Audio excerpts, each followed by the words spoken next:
The Earnestly Speaking podcast is a show that is founded on free-flowing conversation and may at times venture into mature subjects. Listener discretion is advised. Yeah,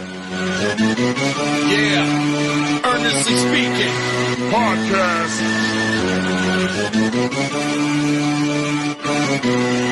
Let's get it. I'm a giant in New York, in Miami carry heat. So much more in store, my product can flood the street. Opinion Nation Godfather, CEO. Puff in the late 90s, gon' see me blow. Oh. Got my hustle on, no imitation of bad. Army of untouchables, Opinion Nation staff. Never an off season, homie, check the numbers. Heart throbbing my own right, supplying southern comfort. Earnestly speaking, my ego is well fed.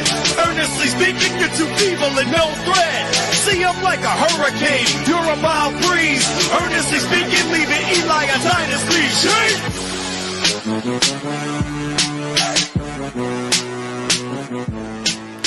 Earnestly Podcast coming to you September 24th, 2024. It is once again the weekly Student Game Report with my man Kyle effing Nash. Week 4 now in the book, well, week 3 in the books rather. Yeah. In the NFL, season's going pretty quick. I feel.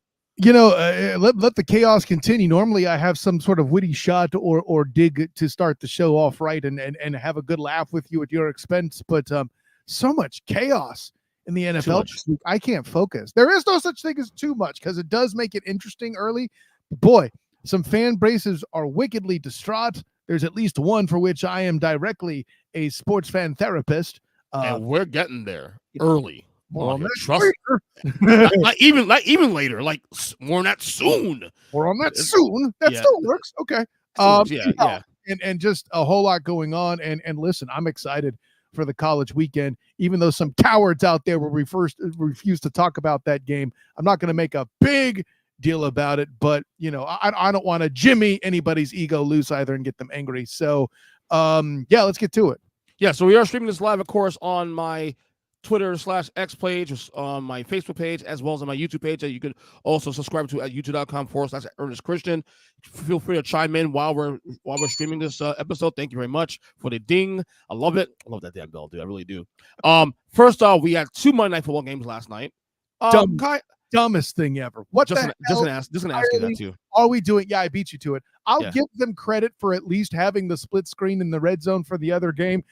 So I could see the fat man touchdown by the Commanders. But wait, they do the split screen for. They had a tackle eligible play, and they did a split screen in the red zone. So it was essentially like right. Oh, like the red zone, right? Yeah, okay. Yeah, exactly. It was. If you're going to do that trash, which you should not be doing at all, and you need to abandon it because it's stupid. At least you did that. So do we know? I mean, look, this is probably the obvious answer to this spot, but do we know why they're even attempting this in the first place? I got nothing. I think what I did notice is the argument that I might try to make without knowing anything and completely speculating. You know, I am like Jon Snow here. I know nothing. But I think these are regional markets that they have with these 2 games. And so they're trying to, they're assuming that people are going to watch one or the other without being interested in both. Maybe. I mean, thank God we had two games last night though, because one was a complete annihilation. The other one was a debacle. Yeah, we'll get we're on that soon. But yeah, I think I think there's a lot of things out there, and honestly, not speculation. Like this is the real reason. I forget where I heard this podcast. I don't know if this is a Pablo Torre presentation or somebody, but somebody had John Skipper, the former ESPN. Pablo Torre is definitely Lebatard's side. And media. They had another executive on. I forget who it was. Was it David Sampson? I really don't remember. Okay. I think it was somebody big in the gambling side too. Okay. RJ Harvey or type or something like that. Not RJ Harvey. That's UCF's running back. More on him later. Yeah. But RJ, I forget his name, but like, you know, kind of a betting guru. Well, I know who it is. RJ's. I know exactly who it is. But tell me his last name. I'm not sure it's the dude, but it was John Skipper and that guy, and they were talking about that, and really the based on that conversation, the statement was made that everybody's still experimenting and playing with certain things. Yeah. That's why, you know, you see Peacock with a playoff game and Big Jim Niece, of course, of Huddle Up Podcast, talking about greed is good. Well, I hope he enjoys watching his Notre Dame Irish play on Peacock this weekend against Louisville. Hopefully they don't repeat last year's loss. Hopefully you do. Wow.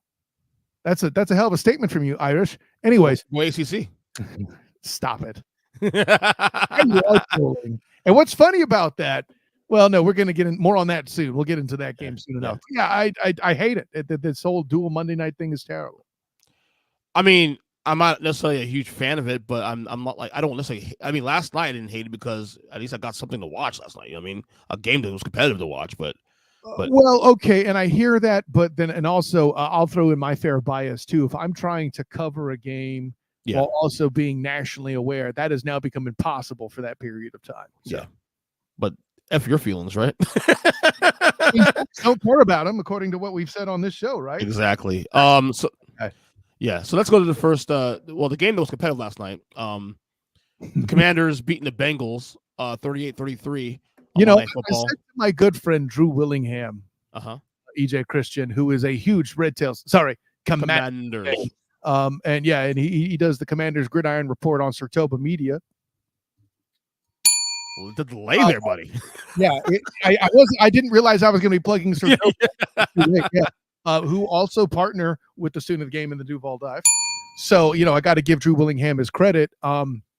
He had DM'd me on Facebook, Commanders, and I checked out the score and I saw what Jayden Daniels was doing, and I said to him, "It's nice that you got out of that ACC quarterback phase, isn't it?" So the big story, really, I mean, look, big win for the Commanders, 2 in a row, 2-1 now. Jayden Daniels is special, obviously, but the big story is really outcome of the game is the Bengals now 0-3. How do you go from slowing Patrick LaVon Mahomes II, which we talked about on Huddle Up last week with our good friend Mikey the Burn, everybody's favorite Cincinnati Bengal fan in the Huddle Up family. Yeah. I'm curious. I don't know if he's a panelist on Tuesday or not, but I'm curious to hear his take on what in the entire F is going on. If he's not a panelist tomorrow, maybe I'll have him on the SoTag on the student of the game on Wednesday night at 9:00. I mean, Matt might be back this week. I think Matt's back this week. I think either place you're going to see Burn, and I'm curious his reaction, and I'll leave that at that because and this isn't just me digging on Burn and other people who are homers that picked Homer to be a Super Bowl winner. Yeah, good work by you. Nice voice acting. Yeah.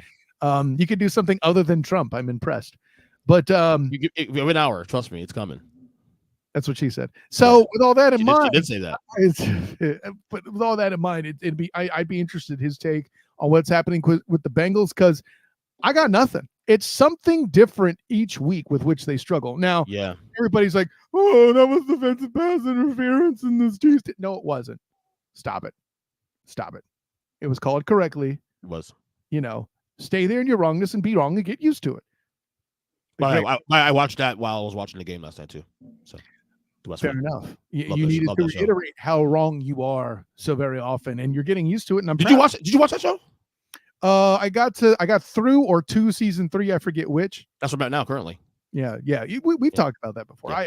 When the hell do I have time to continue it now? You'd be surprised when you don't have a day job how much busier you get trying to find one. But that's a separate conversation.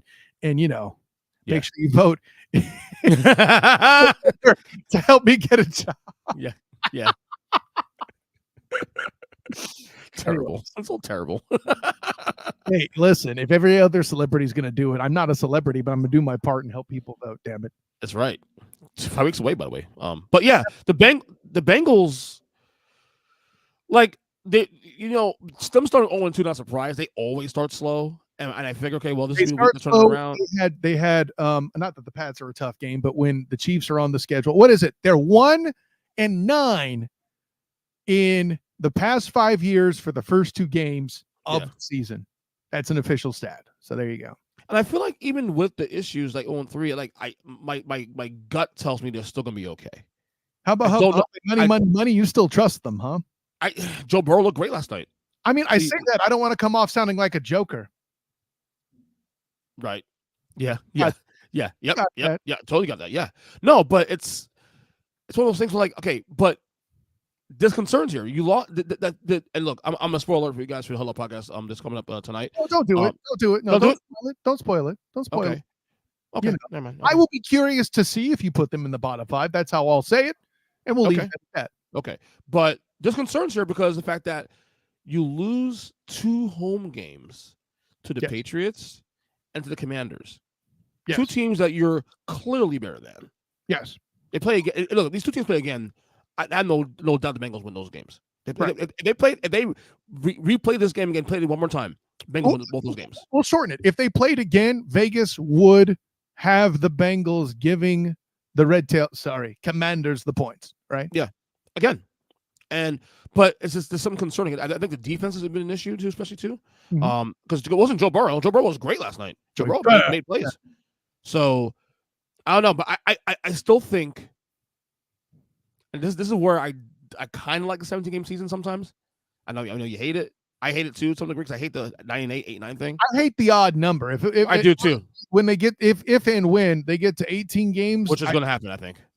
Separate question, right? But yeah, I that would relieve it. But yeah, there's a reason why the NFL is a sprint and not a marathon, and it's to truly shake out those teams that are pretenders. I 100% agree. But there's space. Now, granted, I say that, but there's a team on top of the division. We'll get that in a second. That is 3-0, surprising 3-0 right now. That's surprising. I guess surprising in some ways because it's, the situation, but more so, but should be surprised because the culture. But that being said, I'm still not ready to sell all my Bengals stock just yet. Let's just say that. I mean, but it's starting to become an issue. It sounds like you would want to buy more because you think they're going to come back up in the market here sooner than later. Well, I guess the only thing you look at now is the schedule. I think the only thing really that we have to look at is, okay, so if the Bengals are 0-3 right now, and they just lost a game they should have won, okay, let's look at the next 3-4 games. Could their season be over before it even started? So they got Carolina next week at Carolina. That should be a win. If it's not, season's over. I agree. Season's over because then your next, you have Carolina, then the Ravens at home. No, at home. That's a toss-up game, of course. The Giants, that's a win. The Browns. That could go either way. But the Browns are also a 50 game because they give them issues. So there's still, there's a lot of, this schedule is kind of up and down there. So they got to win some games now. But again, when you lose the Commanders and the Patriots out to shoot, the level of trust shrinks. Bob. The level of trust shrinks. You know what I'm saying? So I don't know, man. But they better win this weekend. I mean, can I say it real quick? I'm gonna use my one time. Carolina game must win. No, see, the difference is A, it's not the first damn game of the season. B, you're talking about they need to win that for you to feel confident in them. Yeah, I think must win is a fine thing to attribute here. Cool storyline that also too. Look who they're facing. They're facing Andy Dalton, his old team. Ooh. Oh boy, I just thought of that. Ooh, Ginger Ninja. The Ginger Ninja. Oh. I don't know, man. He may want to show out and assassinate Joey Burr. He might want to show off and show out, man, next week. Who knows, man? But we'll see what happens. And it's in Carolina, so you never know. But yeah, the winner of that game, the Commanders, Jayden Daniels is special, man. I'm watching last time. I'm thinking if this dude can stay healthy, he can be really good. And one of the things I saw last time watching, I'm like, he's a mobile quarterback, but he's always surveying the field first. He looks at all those reads before he's run. He's definitely not Anthony Richardson. He's further along with that comfort level than he is. I agree. Yeah. So, man. I mean, look, I watched him last night. I saw it reminded me a little bit of RG3's rookie year, but at least he was a little more aware of the field. No, I'm saying I got visions of that a little bit. I'm not saying he's there, but I'm saying I got a little bit of visions of that. Well, okay, you're talking about as far as poise. I guess I'll allow that. But yeah, him and RG3 are not. No, just no. No, this guy has much more pocket presence. And that being said, I also think based on what's going on there, it's likely he has a better second year than RG3 does because I don't think he's as likely to get hurt. Now, granted, it could still happen, obviously, but I digress. I mean, what's his upside here? You think he could be a top 10 quarterback by the time he got out of this year? No, I think he can be a quarterback that puts the Red Tails in position to take this division over if the power vacuum that looks like is about to happen there does. You think the Eagles are in trouble? Hear me out. The Eagles haven't looked great at all. We agree with that. And if they continue to struggle and actually, by extension, look bad, Sirianni's gone, right? If the Cowboys continue to cowboy, McCarthy's gone. That's the two major franchises in the division. Yeah. That will be rebooting. The Giants currently are. That is a power vacuum forming in the NFC East. And with Daniels coming in at this time, this could put the Commanders in a position kind of like in the form of the Detroit Lions to take advantage and, at least for a season, take over that division. Or another example I'll use to make this a clean segue, this could have the look of a 2022 Jacksonville Jaguars in 2025 for a Commander step-in. They'll think they're better, but not good enough to get a playoff spot, and they could surprise people if the Eagles and Cowboys continue to decline, which isn't, there's a non-zero chance. Granted, it's week 3 and 24. Trying to predict for 2025 is nuts, but I think as our good friend Nick Wright says, that's on the board, right? I will say that the only thing that makes me cause a pause there is that because Dallas re-signed Dak Prescott to another 4 years, I think Dallas, with the roster have now currently, is going to be at least a problem, for, when I say a problem, like a 10-win team every year. I would make the argument, too, that also, by the same token, works against them, because what help can they bring in with all that money locked down? They need to draft, and they need to draft well, and they need to draft well quickly. But to do that, they would need another year to rebuild, because typically franchises don't fire GMs until after the draft process, so they could start in from the beginning and not have to play catch up late. More on that later. Yeah. And Philadelphia, we'll see. Obviously it's been a weird start to the year, but 2-1. I thought that win in New Orleans was very inspiring, honestly. They didn't have A.J. Brown in that game as it was. They lose Devontae Smith. You're playing a team that people are starting to say, "Oh, is the Saints team going to be a Super Bowl contender?" Not us, for the record. Yeah. And by the way, that's a bad loss for the Saints, because you lose at home to a team that was undermanned as is, okay? And you couldn't score points in that game. After scoring 91 points in the first 2 games, you score, 12? At home? Against an undermanned Eagles team? Okay. I see where you're going. I think how bad it was or wasn't will better form in the future. But if that is your first impression, let's just say you've had worse knee-jerk reactions. I'll say that. How about your Super Bowl competing Browns, for example? I didn't say that.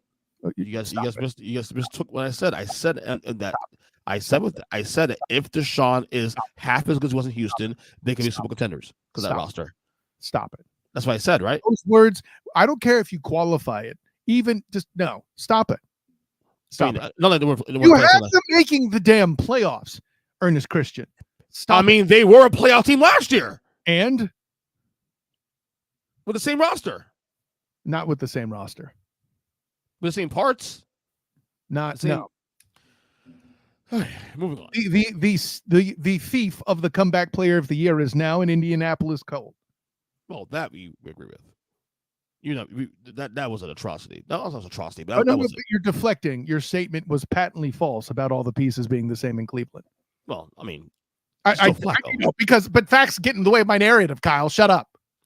Let my narrative cook, please, buddy. Anyway. Yeah, it's cooking. The problem is it smells like red cabbage in the house. After this week, man, I think dude is cooked. I think Mr. Sean Watson's officially cooked. Now, Grant, his line didn't help any better anyway. 8 sacks. Come on. Yeah, this is the worst Cleveland line we've seen in a while, but we digress. Yeah. Okay. Go G-Men, by the way.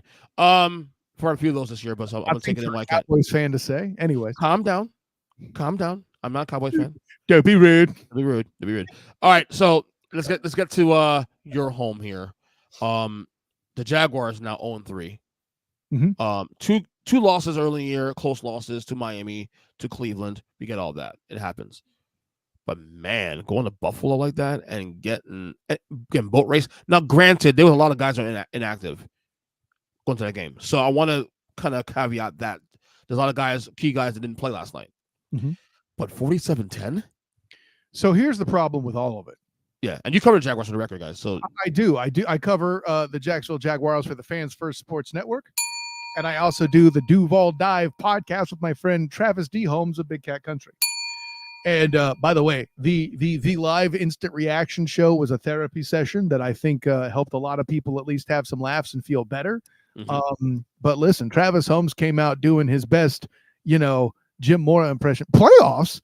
So if you want to see that silliness, make sure you check in on any of the podcatchers to hit up the Duval Dive podcast. It's a fun time, and when you click the button, it helps support us. So there you go. Oh yeah, one more thing. So, but yeah, listen, for me, you mention all the injuries for the DB core, and it's there. Like, this is something I point out as part of my good, bad, and spotty, my weekly column on Fans First Sports Network, where the bad, a lot of it, listen, going back to the offseason, Andrew Wingard, who's one of the top backups on the DB core, is out. Yeah. Week 1, they lose Tyson Campbell, the guy they gave all the money to for his extension.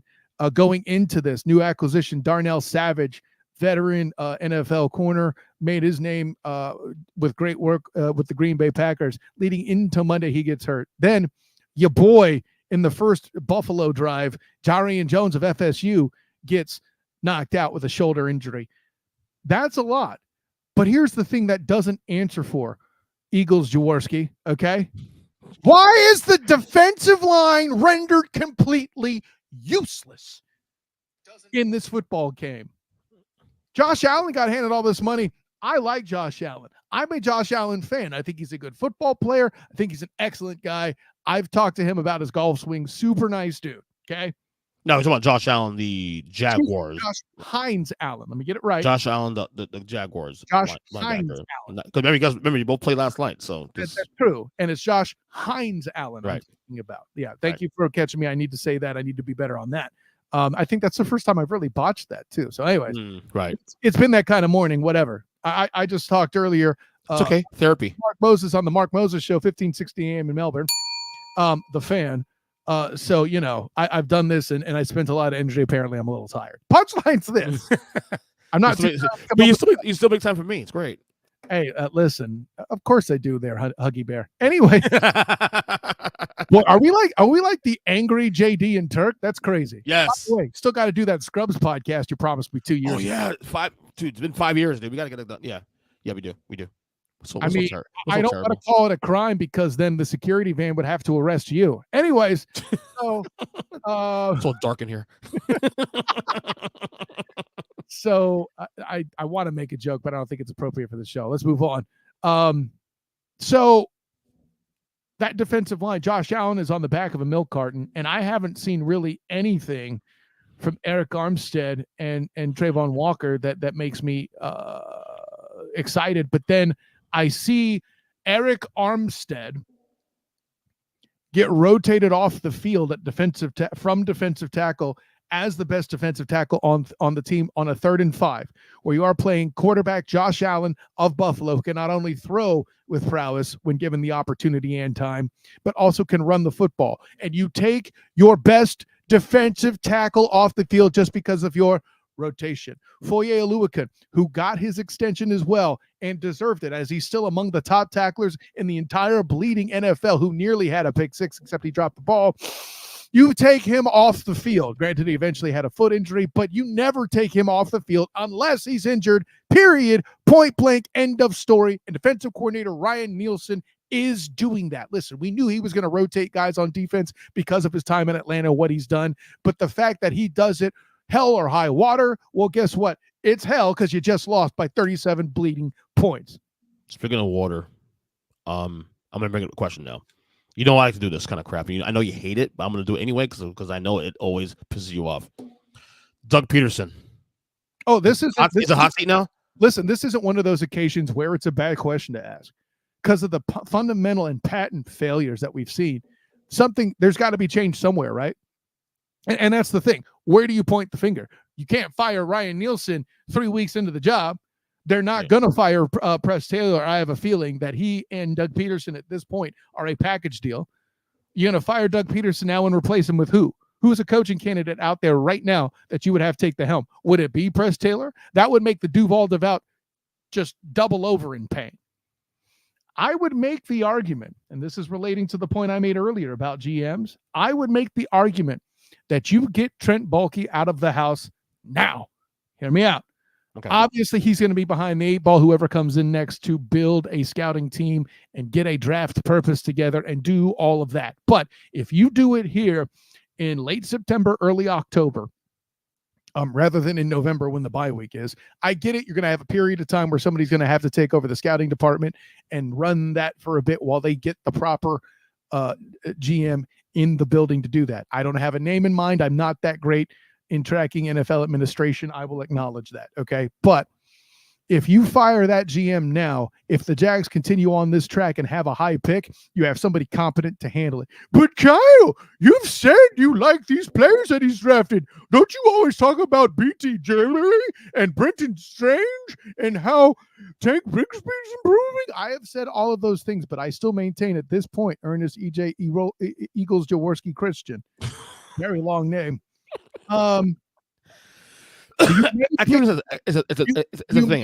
You may pick good players, but that doesn't make them the right pick.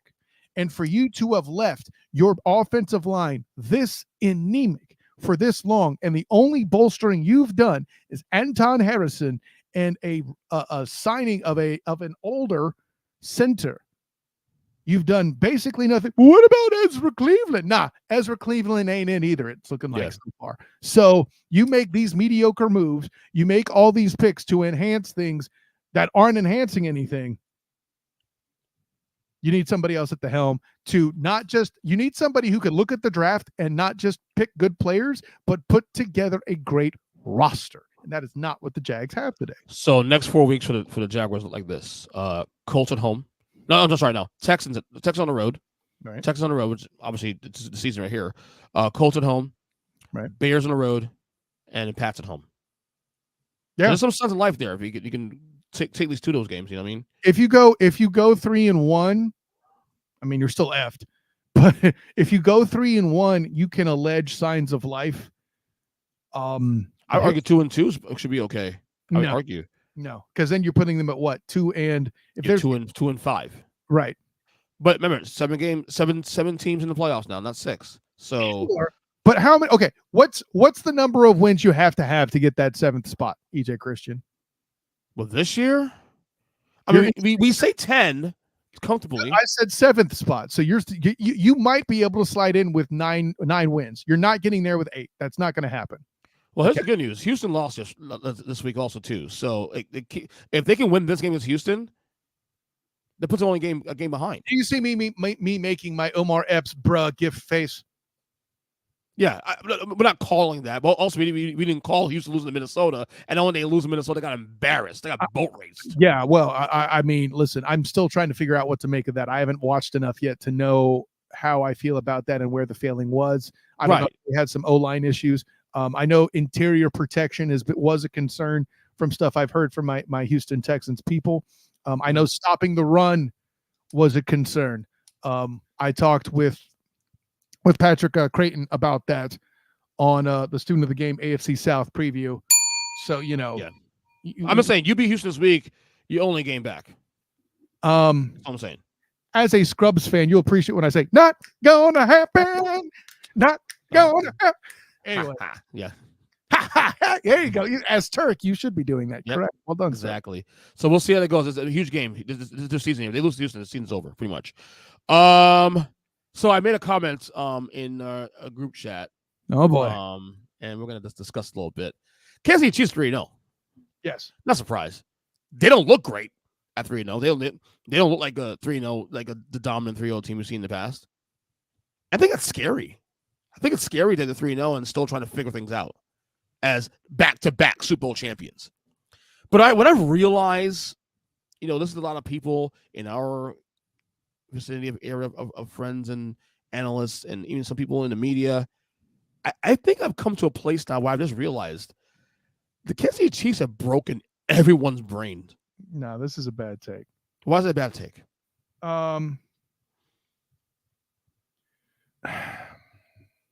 Here's the reason why I say that. Okay, go ahead. And granted, I have been told this by my friends that my blind spot is just because I spot something or I pick something out that maybe, this is going to sound cocky, but just roll with it. Okay. If I find something that's a bit more of an in-depth concept and I figure that out, I assume everybody else has. So maybe that's my blind spot here. Yeah. Maybe I'm so far down the Lucifer Morning Star, I tried to tell you, but you wouldn't listen, rabbit hole, that I struggle with that. I don't feel like Chiefs have broken people's brains. I feel like this team is a defensive team with Patrick Lavon Mahomes II on it, right? Even my good friend, Travis D. Holmes of Big Cat Country, who is my co-host on the Duval Dive, right? That, I need to word this carefully, that situation, that Chiefs thing, he, a guy who I think is an excellent mind to analyze football, is a former coach at the college level, as a former player at the college level who needed an NFL caliber cornerback in Joe Burnett for him to lose his job starting at UCF, right? Mm-hmm, mm-hmm. So a talented guy playing the game and coaching the game. And he came out and said, Patrick Lavon Mahomes II, and I had to respond to his tweet going, and Chris Jones, as a guy who played defense, by the way, right? Mm-hmm. So maybe I say it's a bad take because, let's be honest, it is one. The answer's there. But does the public at large acknowledge it? If they don't, then your statement applies. But if we haven't learned yet by now that the Chiefs at the beginning of the year are always at their worst, not Cincinnati Bengals bad, obviously, but right. How many times however long we've been doing tool time, I think this is year 4. Each time you've been challenged in the month of September for putting the Chiefs at number 1 beyond week 1. Right now, this year's different because they're winning the football games. Mm-hmm. Like, we're pretty sure we're going to see Arrowhead up in this Humpy Bumpy. Mm-hmm. Right. Mm-hmm. So, yeah, I'll leave that at that. No, I just think that people it's easy to nitpick the Chiefs. And look, there are things to nitpick, obviously. Hell, Pat Mahomes did himself after the game with Atlanta. He nitpicked he's not playing very well. But we nitpick things that, okay, this team should deserve to be in this spot. Well, no offense, they're defending 2-time, not 1-time, 2-time Super Bowl champions, and might win a third for the first time in the Super Bowl era. Mm-hmm. And we need to. I know people are. There are new Patriots now. They're tired of the same old. Before was Brady and the Patriots every time winning every year, and now it's the Chiefs are the new team that does that now. But we shouldn't use our feelings to dictate analysis for the Chiefs. Yes, there are things to get better, but they've also morphed. They've also morphed, and United knowledge just even 2 years ago. They were morphing into a more balanced team now. Well, right. The moment they got rid of Tyreek and we're still being super competitive, like they made that adjustment 100%.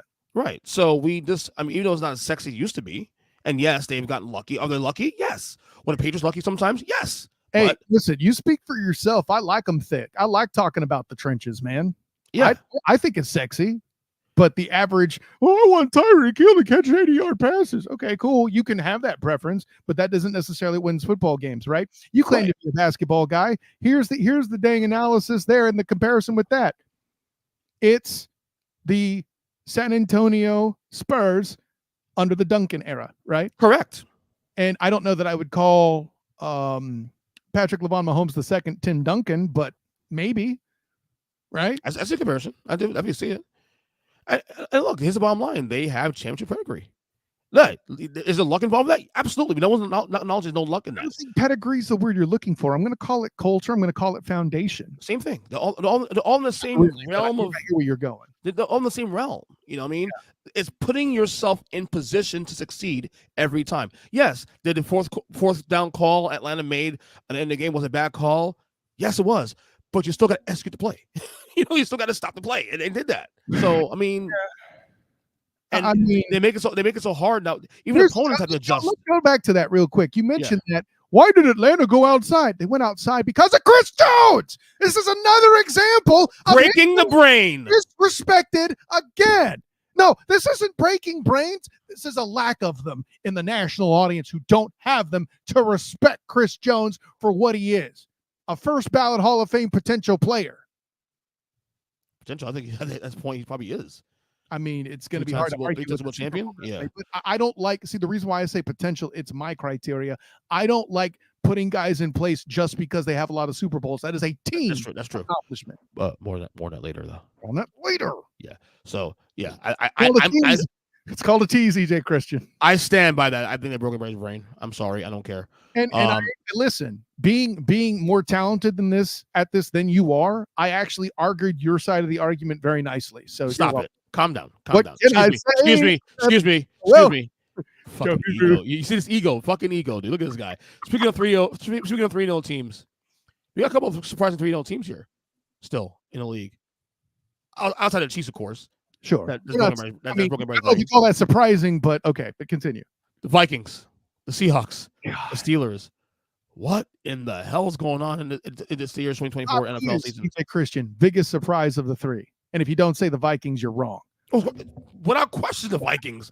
Look what they've beaten already. They're beating the Texans and the Niners. Without their alleged starting quarterback, right? Yeah, supposedly. But Joe Montana Darnold. I'm joking. Stop it. Stop. I did the trigger you. It worked. I win. Okay, you know what? From now on, who's the Vikings' top defensive player? Is it Harrison Smith? Would you say the safety? I was going to say that. Okay, I don't think that's he's arguably the best player. But okay, so Harrison Lawrence Taylor Smith. That's what it is. There you go. Okay, I'm not offended. You should be. That's proof you're not a Giants fan. You know that, right? No, I don't get offended by things like this. Whatever you say, Cowboy fan. Georgia Staubach.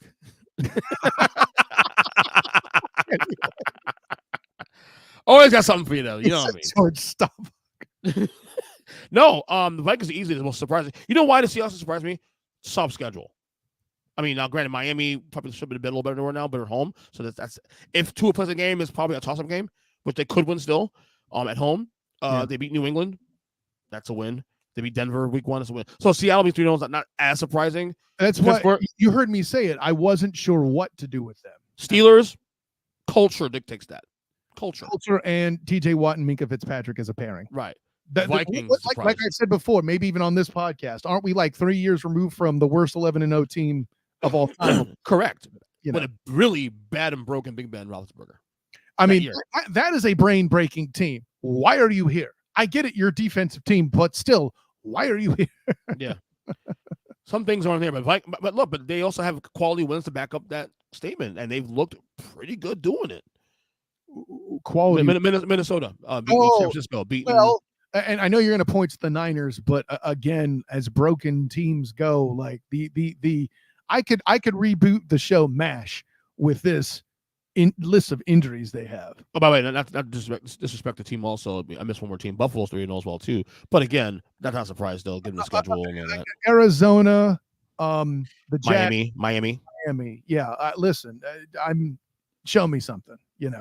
No, they deserve to be. They're a quality team. So we never. I think they're mid tier at worst, right? They play the Ravens next week. That's an opportunity to impress me. I'll put it that way. Yes, another must win for the Ravens there too. Also, but Minnesota's definitely. I don't know about all that, but we'll get there. Okay. For Baltimore. Yeah, they're not. It's not a must win. Can I tell you why? Why? The Bengals are already struggling, and you expect the Steelers to win this way over the course of 17 games in 18 weeks. I can't buy that. And the Browns are the bleeping Browns. The division beating itself up is in play, and I think the Ravens still have the opportunity to overcome that, especially after beating the Cowboys and dodging the 0-3 bullet. All right. Dallas Cowboys 1-2. Are they starting to unravel for our eyes? Granted, 2 losses against one team that we are still trying to figure out if they're good, New Orleans. Then a loss because Baltimore, both at home. Where the Cowboys is always a talking point in the national media, and I get it. I don't know why. They're so fucking boring anyway.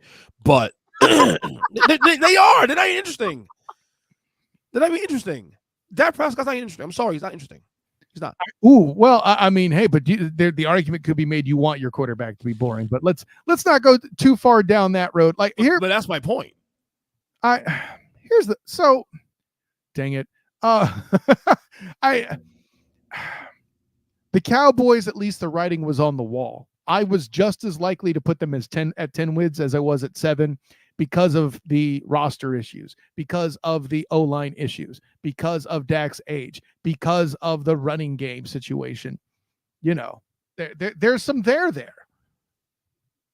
New Orleans is good. Joe Franchino chimes in. Well, buddy, New Orleans is good. Good at what? Not be able to beat an Eagles team that was undermanned at home. Stop.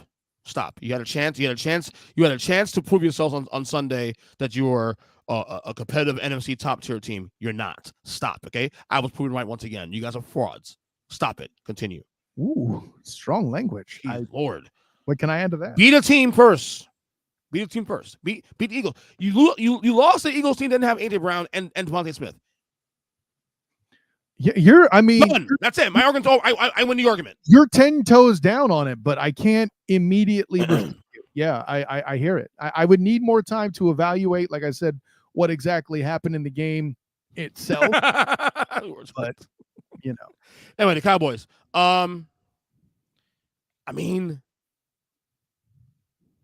we do this every year. One big loss, a couple losses here. Like, oh, season's over. Then they win 12 games. But I don't know. This Cowboys team is. I don't like what I'm seeing last 2 weeks though. They're getting embarrassed. They're not losing close games here. They're getting embarrassed. Now, granted, they came back as Baltimore, which is a little more. This is more Baltimore in their situation, but they should have been down 25. What was it 25-6 or 28-6? Yeah. Well, and what is it? They home. flashed the stat that the Ravens are among the teams. I think what is it? Since I think in the past 5 years, if they were up 10. Yeah, lost 7 games, something like that. In that, last year alone, they lost a couple games early in the year, losing a couple of leads. It could have been their 14-3 record could have been better than 14-3 if they closed out a couple more games. Yeah, I mean, but that's the punchline. Closing out has been an issue. I mean, people are out here saying fire John Harbaugh. I'm like, don't be. I heard that. I've heard that. That's the dumbest damn thing. By the way, you know what? Please fire John Harbaugh. So if they fire Doug Pederson, I can get a Harbaugh to cover personally. I am about that life, EJ Christian. I would be too. Also, are you concerned with Cowboys though? Shouldn't you always be at this point? Like, because you don't know what their identity is, they don't know what their identity is. Yeah, they got no running game. They got no running game, dude. They got 0 running game. That's just where it starts. But yeah. Anyways, yeah. So the next couple games here, next 4 games, Giants at Giants this Thursday. That should be a win. Mm-hmm. Steelers on the road. Sunday football. That could be a nasty game. Lions at home and then Niners on the road. Wow, that schedule's fucking tough. After the Giants game, Steelers, Lions, and Niners. I mean, this season could go off the rails. Honestly, you hypothetically looking at those 4 games. Well, I'll say this: which makes the Giants game must win now. It stop it. It depends. If they lose, you're wrong because it depends on how healthy the Niners are. I hate to tell you to shut up on your own show, but I did have to make that correction. That's okay. You've had 12 years. I'm standing on ground I've built in the foundation. That is a good point, though. I'm assuming though, Trent Williams did play on Sunday, right? He did play, yes. Trent Williams is the one guy who isn't hitting the damn sheet, right? But the other guys should be back soon, right? They're not out for multiple weeks, right? Like he goes out. I think McCaffrey's looking bad. Yeah, so he's gonna be out for 6 weeks at least. I know that. Yeah. I can't speak for Debo yet. And Ayuk's psyche being hurt is also an injury I can't account for. I'm terrible. That'd be the one game of the 3. I think those 3 tough games where maybe because of the injuries may dictate that. But looking at face value, this season could go off the rails. If they lose to the Giants, look, I'm picking Dallas to win the game for the record on Thursday Night Football. But it is a quick turnaround. Short week. It is a short. Calm down. It is a short week though. To number 1, it's a short week. Number 1, and a quick turnaround, and go out and travel to New York.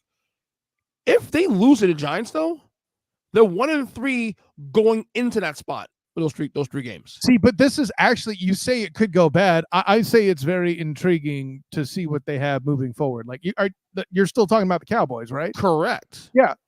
Here's the thing, and so for the Cowboys, the point you make is there are some interesting teams on the docket, right? I think the Steelers are a problem. I think the Lions are a problem, sure. The Niners, that's a revenge game.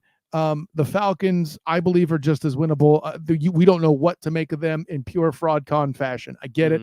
I know, and I say this as somebody who has fallen for the fraud for the first time in a long time, picking them for 11 wins. I still may be right because a lot of their schedule is weak. I get it. But I'm not.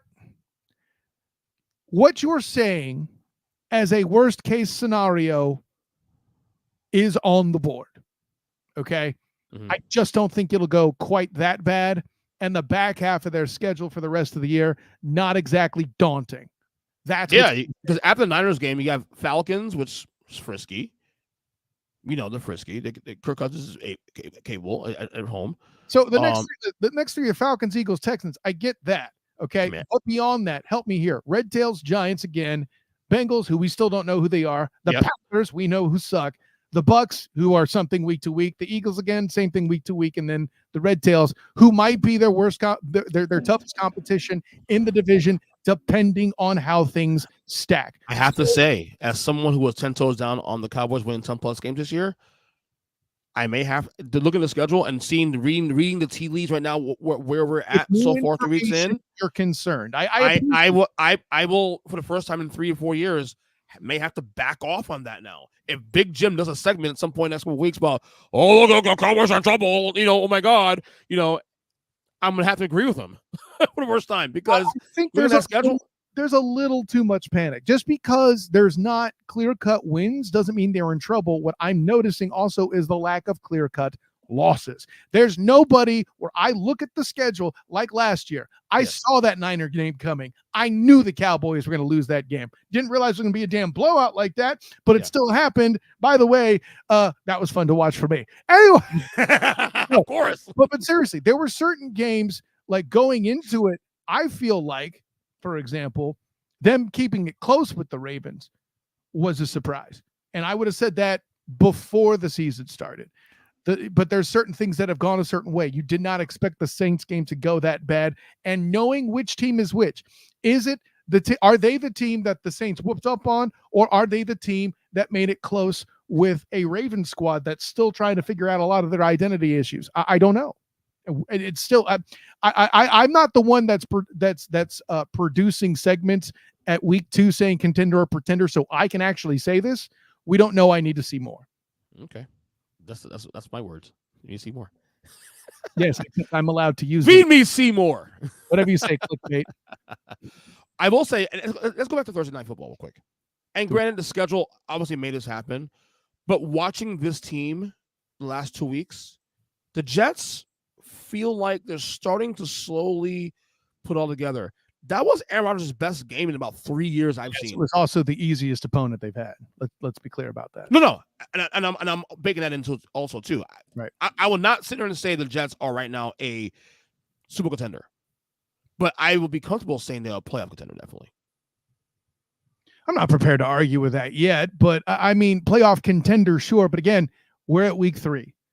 I have predicted the Jags, granted preseason before I saw what we've seen in 3 weeks. Predicted the Jags to win the Jets on the strength of the fact that it's in December. Yeah. Will Aaron Charles Rodgers still be on the field long enough to accrue enough playoff wins or regular season wins to make the playoffs, I should say? And I can't say I'm confident. I'm not like Kevin Durant levels of unconfident in himself, but I just don't see it there too. And to the general's point. Good to see you, Mike Patton. What's up, Mikey? Touring the AFC South, by the way. Make sure you give them love. Absolutely. But yeah, I see the point. They can, with the way he words that is perfect. The Jets can win the AFC East, but it's Aaron Rodgers' health that ever makes me question it. Right now, it's still the Bills head and shoulders because when's the last time you've seen Josh Allen hurt? He's the one laying punks out, running over him, right? Yeah. What I'm seeing here is the slow build, and I've always assumed this too. Also, this is why I had picked the Jets to not win the AFC East out of the Dolphins. But I always assumed the Jets would be a slow build. You also assumed that Tua would stay healthy. I get it. Yeah. But my point was with the Jets. I always assumed that it always would have been a slow build anyway. You're also assuming then Aaron Rodgers' health, which I am. I can't do. I can't. I get it. So. I get it. But like he said, the man done a bell and it sounds bad. See, here's the thing. First of all, bing. Second, I didn't buy the bell. That is provided by Huddle Up Podcast CEO Jim Neese. Big Jim is the one that bought the bell. Did he really buy the bell for you? Yeah, he sent it to me via Amazon. Yeah, that's why he said on the Huddle Up Podcast last week, best $3 I ever spent. Hey, listen, the same way I credit the General Mike Patton for the Mayonnaise Messiah moniker for Will Levis, Big Jim is put up Mike's latest comment. That was perfect. Put it up. The Bills just scored again. He's not wrong. Not wrong. It's terrible, huh? So yeah, but yeah, that's why I'm not as confident in the Jets as I need. If they get the 10 wins, in the month of December, cool. Then I will start to take them seriously for playoffs and take the L in my lack of confidence in Rodgers' health. I'm trying to find the next topic here, but I can't find the actual list here. Where is it at here? Maybe Excellent here. Producing and hosting. Producing, yeah, I know. No, because it's not giving me the entire list though. Apparently. See, this is going to be bad when the guest has to find it for you. See, Bengals, Jayden Daniels, Doug Pederson, hot seat. We touched on that. Yep. No, I got it here. No, I have the nominees. Here I'm trying to find that. The actual list here. Couple repeat nominees here, especially too. They announced last week the Hall of Fame nominees. Some names here, obviously modern names, of course. Eli Manning, Steve McNair still not in yet. That's fascinating. Yeah. You got Randall Cunningham not in yet, especially too. Tony Romo is a nominee. Apparently, he's a repeat nominee for the record. Yeah. Let's start with Eli first, because that's the big one. First time on the ballot. No, he is a no for a first ballot Hall of Famer. I agree. Because I agree with you 100% on that. Yeah, well, as a Cowboys fan, you should. Yeah. Here's what I'll say. Eli Manning, he will get in. Sure. Depending how strong the entire list is. I think it's a percentage, right? Is it percentages they do it by? How they do it? Basically, there's a committee and a bunch of people campaign in a room, and then they vote. That's basically what it comes down to. For me, the reason why it's not going to be a weak class, because I don't think there is such a thing anymore with the guys that have been asked to wait. There's no such thing as a weak Hall of Fame class anymore. Somebody's going to get snubbed. Somebody's going to get slighted. It's going to be something where people were like, Tony Baselli should have never made it in. It should have been X. And whoever that is probably a member of this upcoming class that's going to get voted in, right? Yeah. And there's a lot of guys that like missed prior. Right. Like, for example, I could see this year, it wouldn't be this year because I don't think Eli Manning's getting in first ballot. But like, let's say Steve McNair still isn't in, Eli gets in over him. They'll call it a snub. The campaign will come back stronger next year to get Steve McNair in, which he absolutely should be. Clearly the best quarterback in Tennessee Titans / Tennessee Oilers / Houston Oiler history. Well, not Houston Oilers history. Better Warren Moon? Yes. Really? For what he was at the time, yeah. Because Warren Moon was an excellent I love McNair. I might not hear me out. Warren Moon was an excellent player, but you remember, through things that aren't his fault, I think longevity is a factor. And again, I could be convinced if I looked at the numbers side by side, a good argument could probably be made that I might be able to capitulate to. But today, just from the hip without looking it up, I would say McNair. Just because he was one of these that were a two-faceted guy. Not that Warren Moon couldn't run, but McNair was a bigger part of the ground attack in a world, by the way, where he had Eddie George by his side, right? He was Cam Newton / great quarterback before it was cool. Or excuse me, Cam Newton / great running back or good running back before it was cool. What about Cunningham should get in, right? No. Or yes or no? You would think so, wouldn't you? I mean, no, he's not first ballot because of injuries, but I think the impact he made when he was playing was... The reason why I feel compelled to give it to him is of the way he bounced back. I agree. Especially Minnesota. That's my point. He was great in Minnesota. Here's probably the most controversial one of all. And people are going to say no to this, but I can make an argument that numbers just dictates that. Right. Tony Romo. I think Tony Romo should be a Hall of Famer. I don't think he should be first ballot. Right. And I don't know that he'll get first ballot because of the stigma that was attached to him. I think he missed a chance. So, by the way. And by the way, I think first ballot off the table anyway because this is his repeat. Oh, this is. So, yeah. I mean, I think Tony Romo should be a Hall of Famer. I mean, name me a Cowboys quarterback that's done better. And don't say Aikman because his numbers are fraudulent as hell. I'm going to say it one time. You give that team, you give the Cowboys mid-90s quarterbacks, or mid-90s Cowboys to Tony Romo as quarterback, they might win more than 3 Super Bowls. He's certainly a better passer than Aikman was. I agree. Yeah. I'm going through some of these other guys here. Let's see. Running back wise, who's on the list? You got Sean Alexander. Short career. I say no. Yeah, he shouldn't be a first ballot guy, definitely. And should he get in, is longevity's a factor. You know, this isn't Sean Alexander's first try, is it? I don't think it is. I don't think so. Yeah. And anyways, and listen, I've met the guy personally. I love him. It's a tough. The lack of longevity makes it tough, man. Makes it hard. It does. It really does. It really does. But yeah, I think Eli will eventually get in. It wouldn't surprise me he gets in first ballot though because of the 2 Super Bowls. Well, but I don't think it's right though. And I'm saying as a Giant fan saying that. Yeah, no, we understand. Cowboys. Who named my child after my firstborn child after him? For the record, it doesn't matter. I think there was too many around the 2 Super Bowls. There was a lot of mediocrity at best. I mean, the only thing that would help Eli's case really though is that he is now granted. As time goes on, he'll be surpassed by these numbers, but he does have a lot of top 10 numbers. All-time passing, all-time touchdowns. Is the argument you make for Eli Manning, though. The argument would be the Super Bowls, obviously.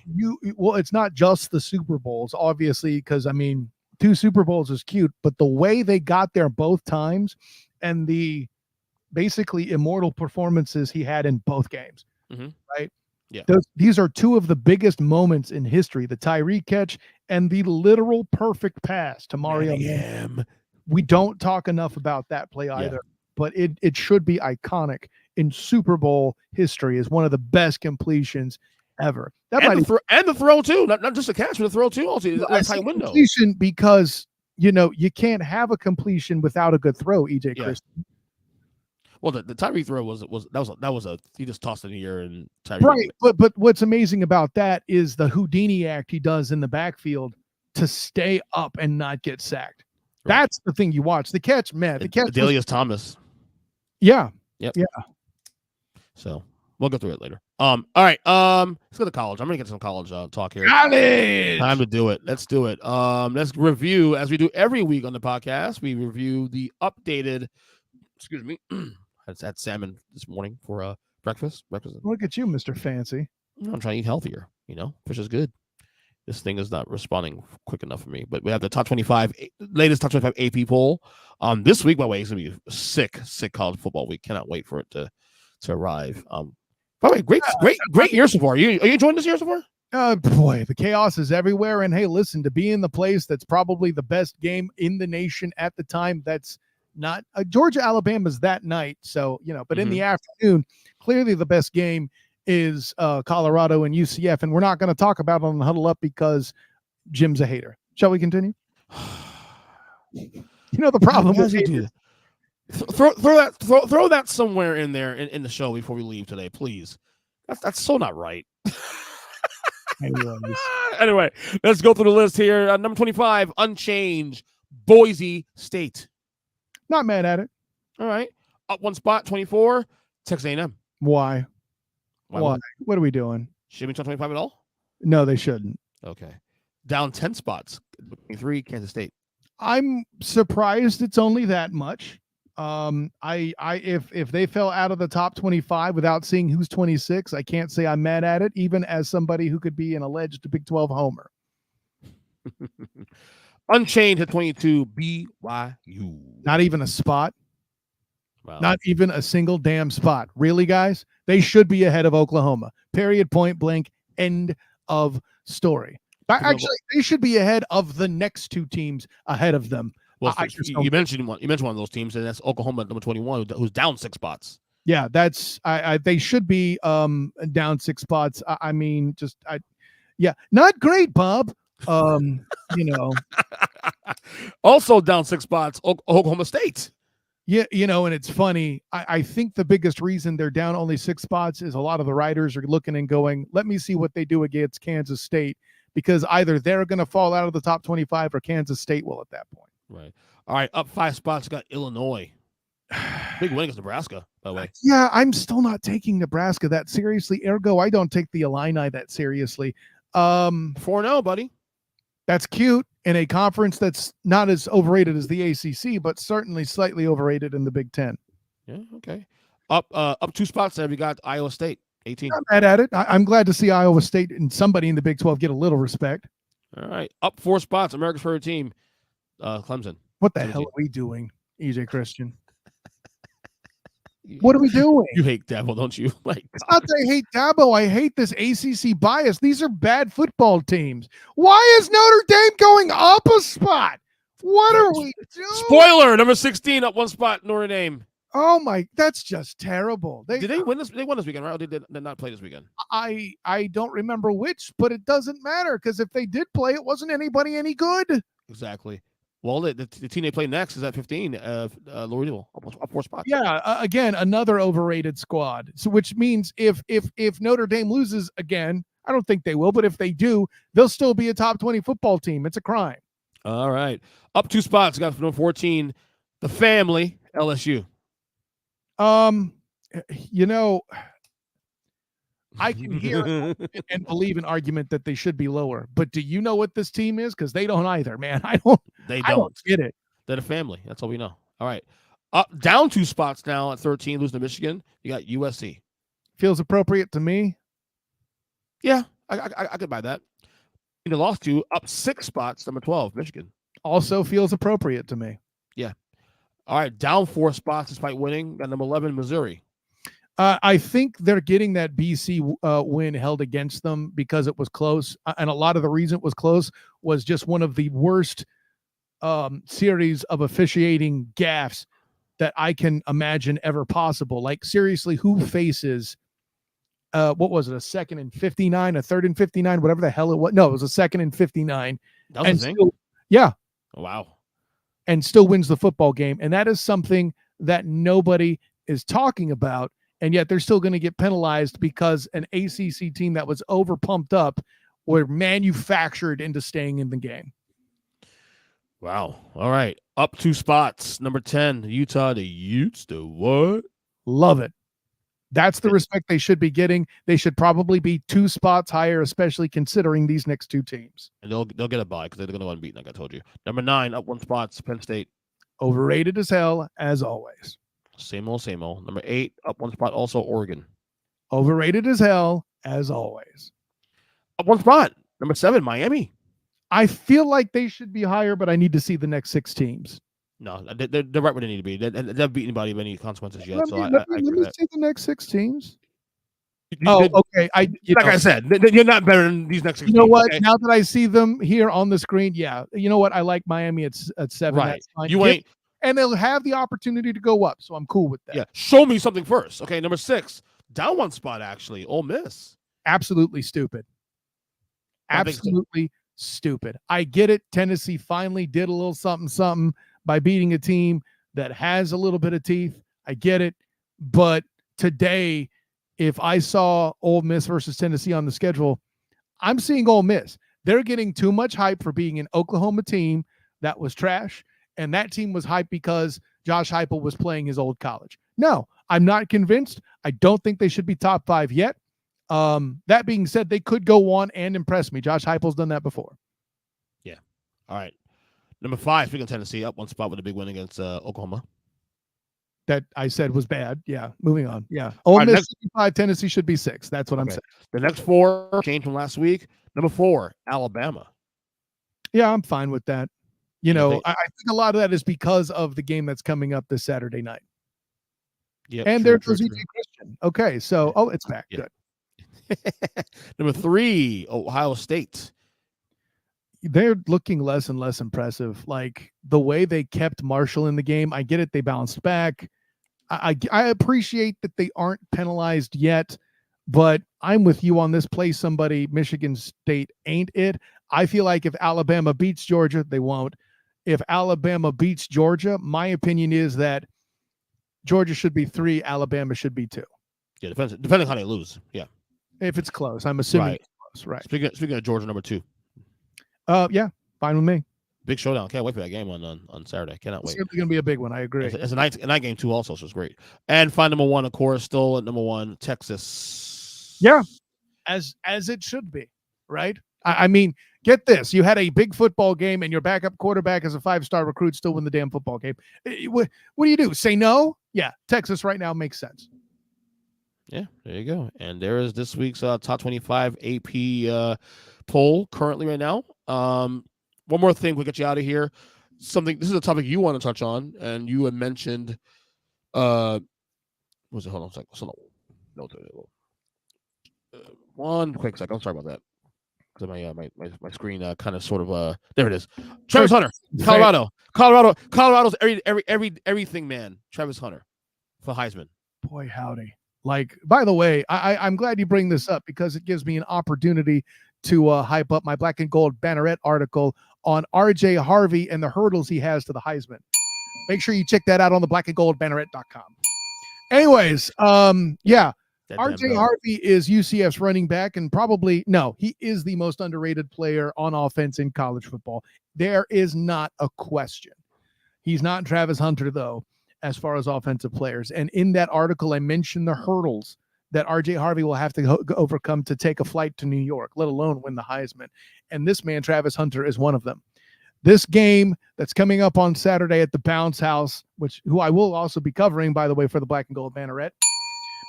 Make sure you look out for the Night Shift podcast live reaction to that game too afterward on the Black and Gold Banneret YouTube channel. I will be on that as well. But the reason why I mention that so much is the situation facing UCF playing Colorado. Travis Hunter may overshadow RJ Harvey in his own house, depending on how things go, right? That possibility is on the table. And EJ Christian, let me ask you this question. Go ahead. Who was the last Heisman Trophy winner that wasn't a quarterback? I'll give you a hint. He's on the team that bears your namesake, Eagles Jaworski. Not Saquon, was it? No. He didn't play in the most recent game. Oh, Devonta Smith. Who did play? He just got hurt. He didn't finish it. There you go. Right. Okay. Alabama. Very good. Now, the main reason that happened was because he also had a prolific punt return game as well. He is a multifaceted player. Okay. The only other player to not be multifaceted, to not be a quarterback or a running back, I shouldn't say the only player, but you have to get into the likes of other multi-tiered guys to be a receiver and win the award. Right? Right. It's the guy who's on the panel for game day. Darn it. His name always, Desmond Howard, for example, is one. He only got in because of his special teams exploits, right? Yep. Reggie Bush did it the same way, playing multiple positions. You got to be special, trying to say. Yeah. Another guy who was the next guy down the list to win the Heisman Trophy as a non-quarterback. Here's a hint. Not only is he from Alabama as well, he is also the only active player at this position in the NFL remaining. Former Titan, current Baltimore Raven. Oh, hold on. Running back. Derrick Henry. Derrick Henry, correct. Yeah. Okay. This is what you need to be a non-quarterback and make it to the Heisman. You got to stack the deck almost. Not really. You got to have notoriety. And if you're not a running back or quarterback, you have to do multiple things. Travis Hunter plays defense too.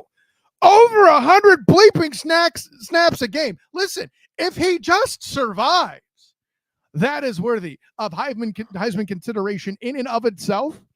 And then he also happens to be elite at the position. Shohei Ohtani is an excellent comparison, but Shohei Ohtani is never going to be the athlete that Travis Hunter Well, is. right, two different. The baseball player that needs to be the right comparison Right. to be the athlete like this isn't Bo Jackson. It's full circle, Deion Sanders. That's the last time we've seen an athlete like this, and I think that's why Coach Prime has taken to him the way he has. He reminds me of me, Right. It's my best impression. I know it's not great. So, I do think he has a case, but I don't have data to back the case. So I don't have data to back this up though, but there aren't many Heisman Trophy winners that are on teams that are mediocre at best. That being said, and I do think being said, what's the reason that doesn't matter though? What's the reason that doesn't matter? Answer the question. And the press. Coach, I was going to get there. Yeah. Okay. Go ahead. I was going to get there. That's my however. However, Colorado being Colorado and Deion being who he is, the bar could be set lower. However, I think the bar would be set where if Colorado wins 6, probably had to be 7 games this year, which by the way, they're only 4 away. They're 3-1 right now. If they win 7 games this year and he's playing it like this still, number one, they'll be bowl eligible. Okay, to start there, they'll be bowl eligible, which will help his case. Yeah. Okay. I think a serious case will be made for him for Heisman if he continues to play the way he plays. Even without that, he is currently, I think it was 1 of 2 last week. He may be the only one now, or it may still be 1 of 2. I've forgotten the stat. I apologize. But of players with 100 receiver yards on the day. I have to say receiver yards because a defender, by the way, he's making big plays that decide football games. But the team winning also helps pad the idea that happening. So first of all, the conversation is why he doesn't need that. Right. And to do that for 8 to 10 weeks straight is enough, I think, to push him over the line. That being said, I felt like Ndamukong Suh, as a college player, did enough for that, and he did not win the Heisman either in what might be. Was that Sam Bradford? Yeah, exactly. Easily the biggest crime in college football. Mr. Glass himself, Sam Bradford. No, if I'll say as much. The way he's playing right now, if Colorado wins 6+ games, 6. I'm setting the bar at 6 because 6 normally is the bar for bowl eligibility. And yeah, he may actually win the whole thing. Okay, I'm telling you, if he performs through 8 games as he has, being an elite defender, getting 100 yards receiving, he's undeniable. Even if they win. By the way, he does special teams too. Again, 100 snaps per game average. So you're saying that the bar can be set even lower despite because Travis Hunter is what he is. Transcendent, generational. The only problem with his NFL stock is nobody knows where the hell he's going to play. That's true. But we shall see. Anyway, Kyle, another great hour and some odd minutes with you. Yeah, man. An honor, joy, privilege to jump aboard with you. By the way, Travis Hunter is Reggie Bush, but better. That's what I will say. Question. Yeah, so there you go. EJ Christian. Yeah, let's do the thing. Of course, I'm Kyle Nash, the student of the game. You can find me on Twitter, Instagram, and Threads at the SOTG. Find me on Facebook as the student of the game. Check out my writings with the Fans First Sports Network covering the Jacksonville Jaguars, as well as Wednesday night, 7:30, and an instant reaction after the game with the Duval Dive, my friend Travis D. Holmes of Big Cat Country. And also make sure you check out 9 o'clock Wednesday after that, me doing the Student of the Game podcast. That's always a fun time, of course. Jump aboard with that. And then Tuesday nights on Huddle Up, I might have an issue that's just developed where I will be on late. We'll figure that out as it happens.